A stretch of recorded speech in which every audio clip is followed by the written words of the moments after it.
रात में सोते समय बहुत सावधान हो जाना चाहिए उपासक को। वैसे तो हर समय सावधान, पर सोते समय ऐसे सावधान होना चाहिए जैसे मृत्यु के समय योगी जन अपने सारे इंद्रियों को समेट लेते हैं और अपने स्वरूप में, अपने प्रीतम के स्वरूप में लगा देते हैं। तुम रोज शयन के समय ऐसा अनुभव करो, मैं नींद में जा रहा हूं या मृत्यु में जा रहा हूं, इसमें कोई फर्क नहीं पड़ता। पता नहीं आंख खुले कि ना खुले। कितने ऐसे हैं कि सोते ही रह गए। आप अब बेहोशी की हालत में जा रहे हैं, नींद में जा रहे हैं, तो एक समय रखो कि आप अपनी शैया पर इतने समय ही जाएंगे। एक नियत समय रखो। हमने देखा है साधकों का एक समय होता है कि 10 बजे हमें लेट जाना है, सोना नहीं, लेट जाना है और लेटे हुए भगवत चिंतन करना। अब जब सो गए तो सो गए, नहीं सो गए तो उसमें हमें टेंशन नहीं लेना, या अभी नींद नहीं आई, 10:30 बज गए, 11 बज गए, ये नहीं। आंख मूंदी, मंत्राकार वृत्ति, तो बिना नींद की गोली के सो जाओगे। यह है ऐसा। भजन में मन लगाओ, सो जाओगे। जिनको नींद ना आती हो उनके लिए सही दवा है, आप नींद का चिंतन न करके प्रभु का चिंतन करने लगो। देख लेना आप कब सो गए पता नहीं चले। और अगर सौभाग्य से नींद ना आई तो नींद में जो इंद्रियों को पुष्टता मिलती है वो होता है संसार का विस्मरण। नींद में खास बात क्या होती है कि संसार का चिंतन छूट जाता है, फिर वो मस्त हो जाता है।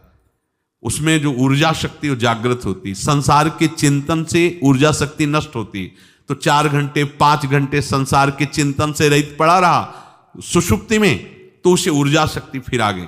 और अगर 4-5 घंटे आप प्रभु के चिंतन में रहे तो संसार का चिंतन छूटा, आनंद सिंधु का चिंतन हुआ। तो ये नहीं होगा कि आज रात्रि सोया नहीं तो बहुत टेंशन है, परेशानी, ऐसा नहीं होगा।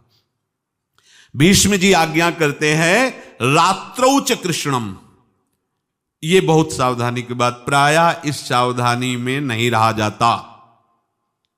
बचपन से सदगुरुदेव भगवान ने यही शिक्षा दी थी, गुरु कृपा से ऐसे उपदेश मिले थे। सोते समय कोई वार्ता नहीं, कोई अन्य चिंतन नहीं, चुपचाप अपने मन को हटाकर केवल इष्टमय करो। कब नींद आ जाती है इसकी चिंता मत करो, इष्टाकार वृत्ति करके ही सोना चाहिए। तो आगे जो लिखा है पुनरुत्थिताय, जब उठो तब वैसी वृत्ति, तो कुछ दिन बाद स्वाभाविक हो जाएगी, स्वाभाविक हो। अपने तो इतना तक देखा है कि जैसे आधा पद में होश रहा और निद्रा आ गई, तो जब चेतना आई तो उसी पंक्ति से, जहां से होश गायब हुआ था, उसी पंक्ति से जागरण प्रारंभ हुआ।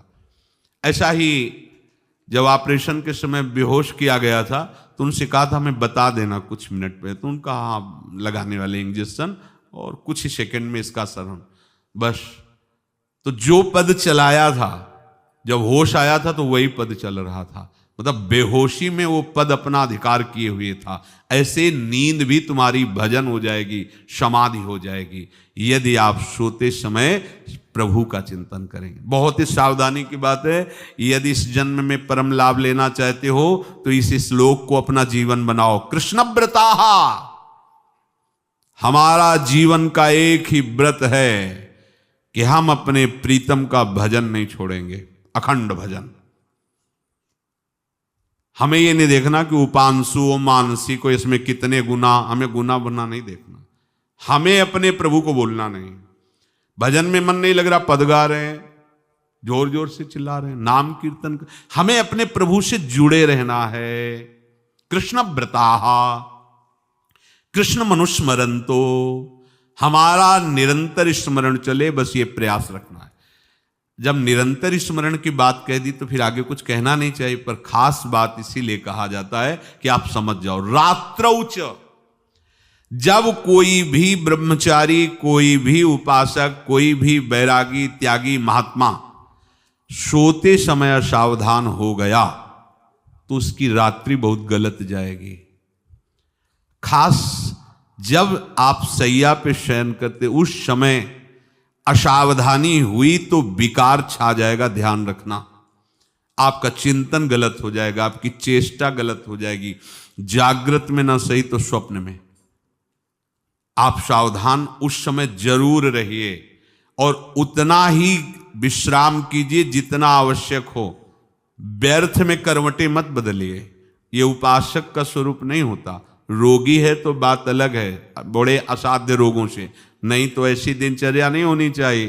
कै बजे? 3:30, अभी आधा घंटा तो है, फिर कमर ओढ़ लिए, ये साधक का नहीं होता। उचित समय, जो मान लो 4 घंटा विश्राम का, तो अब ये नींद का विषय आओ या ना हो, हम तुम्हारे लिए पुष्प बिछा के नहीं बैठेंगे कि आ जाओ आ जाओ आ जाओ। नहीं आई तो अब ये नहीं गया, अब इतने समय नहीं आई थी, अब 4 बजे उठने के समय कैसे हो? नहीं, ये फेंका। उसमें विचार नहीं किए, पहले फेंको और सैया से नीचे उतरो, भूमि को प्रणाम करो, आगे बात नहीं। वो फिर आपको ऐसा होता है 10 मिनट में तो कोई बात नहीं, 10 वो पार कर देगा, घंटा दो। रात्रौ च कृष्णम पुनरुत्थिताय, ये नियम लीजिए। सोते समय आप बिल्कुल मृत्यु दशा की स्थिति लाइए, जैसे मरने वाला नहीं होता, सब जगह से मन हटाकर। और सच्ची है, पता नहीं आंख खुले कि ना खुले, ये बड़ा धोखे का जीवन है। ये ऐसे हजारों लोग सोए और सोते ही रह गए। हमको धोखे में नहीं रहना। सुबह जग जाएंगे तो फिर भजन करेंगे, लेकिन हम बिल्कुल तैयारी में। तो जब ये था कि किडनी कभी भी फेल हो सकती, तो हमें ज्ञान तो था नहीं ऐसा उस समय, तो हम रात्रि में जब शयन का सो, तो कपड़े कौन थे, कोई पैंट शर्ट थोड़ी थे, सब हटा चला, ऐसे रज लगाई, राधा वल्लभ जी को ऐसे बांधा, चरणामृत लिया, पूरी तैयारी में, क्योंकि पास कोई था नहीं। तो ये होता था कब मर जाए, कैसे बताएं कितना सुख, एकदम युगल चरणारविंद में तदाकार होते ऐसे। वो इसीलिए कहते हैं कि प्रतिकूलता और अव्यवस्था और दुख, ये भगवत प्राप्ति का प्रधान साधन है। अव्यवस्था, प्रतिकूलता और दुख, ये अभ्यास उसी से। जब शाम के शयन करते तो पहले वृंदावन को प्रणाम करके और ऐसे भावना में प्रिया प्रिया कहते कि जैसे भी आपके हैं, अगर शरीर छूट जाता है रात्रि में तो आप धोखा ना करना, आप बुला लेना अपने। और कैसे बताओ उस समय कैसे भाव होते थे, कोई पास नहीं, कोई सुविधा नहीं, 1 रुपया नहीं, तो एकदम दैन्यता, एकदम कितना सुख मिलता, वो एकदम केवल भगवद आश्रित। तो रात्रौ च कृष्णम पुनरुत्थिताय, ये बहुत पकड़ने वाली बात है। रात्रि के समय कोई और चिंतन न बनने पावे। देखो अभ्यास, और उस समय खास करके विषय चिंतन बनता है, ध्यान रखना। दिन भर लड़ते रहोगे इंद्रियों से, और जब आप शयन के समय जाओगे तब वो अवसर ढूंढेंगी और आपको विषयों में फंसाने की चेष्टा करेंगी। कोई क्रिया या पूर्व में कोई क्रिया या कोई दृश्य या कोई बात, अगर कहीं मोबाइल से मित्रता है और बगल में रखा है तो भूल जाओ, रात्रौ च कृष्णम पुनरुत्थिताच।